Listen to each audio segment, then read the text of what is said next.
Hello बच्चों, स्वागत है आपका हमारे यूट्यूब चैनल ओम लर्निंग क्लासेस में। तो आज की वीडियो में हम बात करेंगे 3 कॉलम कैश बुक की।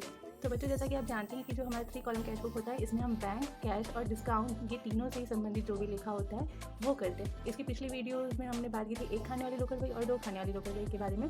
तो आज हम देखते हैं कि 3 कॉलम कैश बुक में एंट्री कैसे की जाती है। इसका जैसे कि हम आपको पहले भी डिटेल में बता चुके हैं कि इसका नियम क्या होता है। सिंपली इसका नियम इसमें एंट्री करने का नियम ये होता है कि जिन सौदों से हमारे व्यापार में पैसा आता है उन्हें हम क्या करते हैं, डेबिट साइड लिखते हैं, और जिन सौदों की वजह से हमारे व्यापार से पैसा बाहर जाता है उन्हें हम क्रेडिट साइड लिखते हैं। तो आइए देखते हैं हमारा सवाल क्या है। तो सबसे पहला है 2022 1 अप्रैल को प्रारंभिक रोकड़ बाकी 225 रुपये। तो 1 अप्रैल को हम करेंगे टू बैलेंस बीडी कैश के कॉलम में 225 दिखा देंगे, क्योंकि यहाँ पे रोकड़ बाकी है तो 225 रुपये कैश के कॉलम में दिखा देंगे। फिर है बैंक ओवरड्राफ्ट 400। तो बच्चों, अगर यहाँ पे बैंक शेष लिखा होता या बैंक का बाकी लिखा होता तो हम इसे डेबिट साइड में ही यहाँ पर दिखा देते, लेकिन क्योंकि यहाँ पे बैंक ओवरड्राफ्ट लिखा है, ओवरड्राफ्ट का मतलब हुआ कि हमें इसका जो बाकी है उसे हमें क्या करना है, क्रेडिट साइड में दिखाना है। ओके, अगर यहाँ पे बैंक शेष या बैंक बाकी लिखा होता है तो हम इसे डेबिट में दिखाते, बट यहाँ पे बैंक ओवरड्राफ्ट लिखा है तो हमें इसे क्रेडिट में दिखाना है। बैंक ओवरड्राफ्ट का सिंपली मतलब ये होता है कि हमारे बैंक में जो अमाउंट है उससे ज़्यादा हमने पैसा निकाला है, क्योंकि और ये सुविधा जो होती है ये कुछ व्यापारियों को ही, कुछ लोगों को ही मिलती है। तो इसलिए अब क्योंकि अगर हमने ज़्यादा पैसा अपने अकाउंट में जितना है उससे ज़्यादा पैसा निकाला है तो वो हमें वापस भी करना होता है। वो एक तरीके का हमारे लिए ऋण हो जाता है, तो उसे हमें वापस भी करना होता है। तो वापस करना है तो हमारे लिए दायित्व हो गया, और दायित्व तो हमेशा क्या होता है, क्रेडिट साइड में दिखाते हैं। तो इसलिए यहाँ पे हम बाई बैलेंस बीडी करके 400 रुपये क्या करेंगे, बैंक ओवरड्राफ्ट का क्रेडिट में दिखा देंगे, और इसे क्योंकि बैंक ओवरड्राफ्ट है तो इसे बैंक के कॉलम में दिखाएंगे। इसके बाद है 2 अप्रैल को नकद बिक्री 500 रुपये, जिसमें से बैंक में जमा कराया 150 रुपये। तो इसके लिए सबसे पहले क्या है कि नकद बिक्री कितनी हुई है, 500 रुपये हुई है। तो नकद बिक्री की सबसे पहले एंट्री करेंगे 2 अप्रैल को cash account debit to sales account. Okay, amount कितना, 500 रुपये की बिक्री हुई है। तो अब यहाँ पे ये कैश बुक है तो यहाँ पे टू सेल्स अकाउंट हो जाएगा, कितने की बिक्री, 500। अपना ये कैश से संबंधित है तो इसका अमाउंट क्या होगा, कैश के कॉलम में हम 500 रुपये दिखा देंगे। अब इसमें लिखा है कि जिसमें से बैंक में जमा कराए कितना, 150 रुपये जमा कराए।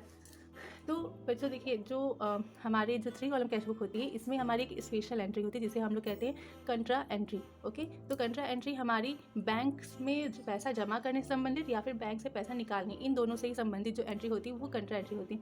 इसे स्पेशल क्यों बोला जाता है, क्योंकि देखिए जैसे कि जब हमने बैंक में पैसा जमा किया 150 रुपये, तो एंट्री क्या हो जाएगी, bank account debit to cash account की एंट्री हो जाएगी। हम किसी एक का एंट्री तो कर नहीं सकते, तो हमें दोनों से रिलेटेड एंट्री करना पड़ेगा, तो इसलिए इसे हम कंट्रा एंट्री बोलते हैं। तो इसका नियम क्या होता है, जैसे देखिए यहाँ पे बैंक अकाउंट डेबिट है, टू कैश अकाउंट है, तो हम क्या करेंगे 2 अप्रैल को टू कैश अकाउंट कर देंगे, लेकिन जो अमाउंट है वो बैंक के कॉलम में दिखाएंगे। और यहाँ पर LF के कॉलम में यहाँ पे C मतलब कंट्रा, इसको शो कर दिया था कि ये हमारी कंट्रा एंट्री है। और यहाँ पे कैश अकाउंट है तो कैश अकाउंट के अपोजिट में क्या है, बैंक अकाउंट है, तो यहाँ पर 2 अप्रैल को बाई बैंक अकाउंट हो जाएगा। और यहाँ पर भी हम क्या करेंगे, LF में C लिख देंगे, और इसका अमाउंट जो है वो कैश के कॉलम में दिखाएंगे। यानी कि कंट्रा एंट्री में क्या होता है कि दोनों ही मदों का, यानी बैंक का और कैश का, दोनों की एंट्री करते हैं, लेकिन अमाउंट जो है वो अपोजिट में, यानी अगर कैश का लिखा कर रहे हैं तो बैंक के कॉलम में, बैंक का लिखा कर रहे हैं तो कैश के कॉलम में। इसे ही हम कहते हैं कंट्रा एंट्री। नेक्स्ट हमारा है 3 अप्रैल को सुरेश को चेक द्वारा दिए, कितने दिए, 140 रुपये दिए। तो सुरेश को चेक द्वारा दी तो उसकी एंट्री क्या होगी, सुरेश डेबिट टू बैंक, क्योंकि चेक का पैसा बैंक से कटेगा इसलिए हम चेक की जगह पे बैंक को क्या करते हैं, क्रेडिट कर देते हैं। तो यहाँ पे क्या हो जाएगा, बाई सुरेश हो जाएगा, क्योंकि ये बैंक है तो बैंक वाले कॉलम में 140 रुपये हम क्या करेंगे, दिखा देंगे। नेक्स्ट हमारा है 5 तारीख को जसवंत से चेक मिला और बैंक में भेजा, यानी कि जिस दिन हमें चेक मिला है उसी दिन हम बैंक में भेजें। बच्चों, जो अगर जिस दिन हमें चेक मिलता है उसी दिन हम बैंक में भेजते हैं तो उसकी एंट्री अलग होती है, और अगर हमें जैसे आज चेक मिला है और हम उसे कल या फिर 2 दिन बाद बैंक में भेज रहे हैं तो उस कंडीशन में जो एंट्री होती है वो अलग होती है। फिलहाल हमें यहाँ पे कैसे एंट्री करनी है, जसवंत से हमें चेक मिला है और उसे हमें बैंक में भेजे हैं, कितना, 800 रुपये का। तो इसकी एंट्री हमारी क्या हो जाएगी, bank account debit to Jaswant, क्योंकि चेक मिला और उसे हम बैंक में भेज दिए, जाहिर सी बात है पैसा हमारे बैंक में सीधे गया है, और किससे मिला, जसवंत से मिला। तो यहाँ पे कैश बुक में हम क्या करेंगे, टू जसवंत कर देंगे, और अमाउंट जो है वो हम बैंक के कॉलम में दिखा देंगे। अगर एंट्री में हमारे बैंक आएगा तो अमाउंट बैंक के कॉलम में, अगर एंट्री में कैश आएगा तो अमाउंट कैश के कॉलम में दिखाएंगे। इसके बाद है मजदूरी दी 6 तारीख को 245 रुपये। तो यहाँ पर हो जाएगा बाई वेजेस अकाउंट, तो यहाँ पे बैंक या नकद कुछ नहीं लिखा है तो हम इसे नकद मान के चलेंगे, तो 250 रुपये नकद कैश के कॉलम में दिखा देंगे। फिर नकद क्रय 110 रुपये, तो बाई परचेस अकाउंट 110 रुपये हम दिखा देंगे कैश के कॉलम में। फिर कार्यालय व्यय चेक द्वारा दिया 160 रुपये, तो कार्यालय व्यय के लिए एंट्री क्या होगी, office expense account debit to bank account, तो बैंक अपोजिट क्या, ऑफिस एक्सपेंस, तो बाई ऑफिस एक्सपेंस कर देंगे और 160 रुपये बैंक के कॉलम में दिखाएंगे, क्योंकि बैंक से संबंधित मद है। फिर है नकद बिक्री 200 रुपये, तो टू सेल्स अकाउंट हो जाएगा 200 रुपये, वो दिखा देंगे। फिर 10 तारीख को किराया दिया 120 रुपये, तो 10 तारीख को किराया देने की एंट्री क्या होगी, rent account debit to cash account कितना 120 रुपये, तो यहाँ पे हो जाएगा बाई रेंट अकाउंट 120 रुपये हम कैश के कॉलम में दिखा देंगे। अगला है हमारा 12 तारीख को दिनेश से 370 रुपये के हिसाब की पूर्ण चुकती में चेक प्राप्त हुआ जिसे बैंक में जमा कराया। मतलब कि कितना प्राप्त हुआ 360, हमें दिनेश से 370 मिलने वाले थे जिसमें कि हमें 360 रुपये ही मिला, तो जो 10 रुपये का डिफरेंस है उसे हम 3 कॉलम कैशबुक की कंडीशन में हम उसे डिस्काउंट मान करके चलते हैं। ठीक है, तो इसकी एंट्री क्या हो जाएगी, क्योंकि चेक मिला है और उसे बैंक में उसी दिन जमा किया गया, तो एंट्री हमारी हो जाएगी bank account debit discount account debit to Dinesh. जो हमने डिस्काउंट दिया है 10 रुपये उसके लिए डिस्काउंट को डेबिट करेंगे। चेक हमें मिला बैंक में जमा हो गया 360 रुपये, वो दिखा देंगे, और किससे मिला दिनेश से 370 रुपये टोटल दिखा देंगे। तो यहाँ पे बैंक अकाउंट के अपोजिट में क्या होगा टू दिनेश, तो हम यहाँ पे 12 तारीख को टू दिनेश दिखा देंगे, और जो 10 रुपये है वो डिस्काउंट के कॉलम में और 360 रुपये बैंक के कॉलम में दिखा देंगे, क्योंकि हमें बैंक में पैसा प्राप्त हुआ है। फिर है राम को चेक द्वारा दिए उससे हमें क्या हुई कटौती मिली। तो राम को चेक से हमने दिया है, तो चेक से देने का मतलब क्या हुआ कि बैंक से ही पैसा गया, राम डेबिट हो जाएगा to discount account to bank account. Discount के सामने हम 5 रुपये दिखा देंगे, बैंक अकाउंट के सामने 165 दिखा देंगे, टोटल हमारे कितना हो गया 170 रुपये राम के सामने। तो बैंक अपोजिट क्या है राम है, तो यहाँ पर हो जाएगा बाई राम, 15 तारीख को बाई राम कर देंगे, और 5 रुपये डिस्काउंट के कॉलम में और 165 रुपये बैंक के कॉलम में दिखा देंगे। नेक्स्ट हमारा है 17 तारीख को फर्नीचर खरीदा और चेक द्वारा भुगतान किया 300 रुपये, तो एंट्री क्या होगी furniture account debit to bank account. तो हम यहाँ पे क्या लिखेंगे 17 तारीख को बाई फर्नीचर अकाउंट, अमाउंट क्या हो जाएगा बैंक के कॉलम में 300 रुपये दिखा देंगे। फिर है 19 तारीख को बैंक से निकाले 90 रुपये, अब बैंक से निकाले तो ये भी हमारी क्या होगी कंट्रा एंट्री हो गई। तो इसकी एंट्री क्या होगी बैंक से निकालने की cash account debit to bank account, क्योंकि कैश बैंक से निकालेंगे तो हमें कैश मिल रहा है और देने वाला अकाउंट हो गया बैंक हो गया, तो cash account debit to bank account हो गया। अभी कंट्रा एंट्री हो गई, तो अगर हम कैश को ध्यान में रखेंगे तो हमारी एंट्री यहाँ पर क्या होगी 19 तारीख को टू बैंक अकाउंट होगी, और अमाउंट जो है वो कैश के कॉलम में दिखाएंगे, LF में C लिखेंगे। और अगर हम बैंक को ध्यान में रखेंगे तो हम क्या करेंगे बाई कैश अकाउंट करेंगे 19 तारीख को, LF में C कंट्रा दिखाएंगे, और अमाउंट जो है वो बैंक के कॉलम में दिखाएंगे। ओके, उसके बाद 21 तारीख को सुभाष से चेक प्राप्त हुआ 255 रुपये का, और उसे कटौती दी गई है 5 रुपये। पहले यहाँ पे चेक प्राप्त हुआ 21 तारीख को और उसे कटौती दी गई है, और लिखा है 24 तारीख को लिखा है कि इस चेक को हम क्या किए बैंक में जमा किए, यानी कि जिस दिन चेक मिला उस दिन बैंक में जमा नहीं हुआ, बैंक में 3 दिन बाद जमा हुआ।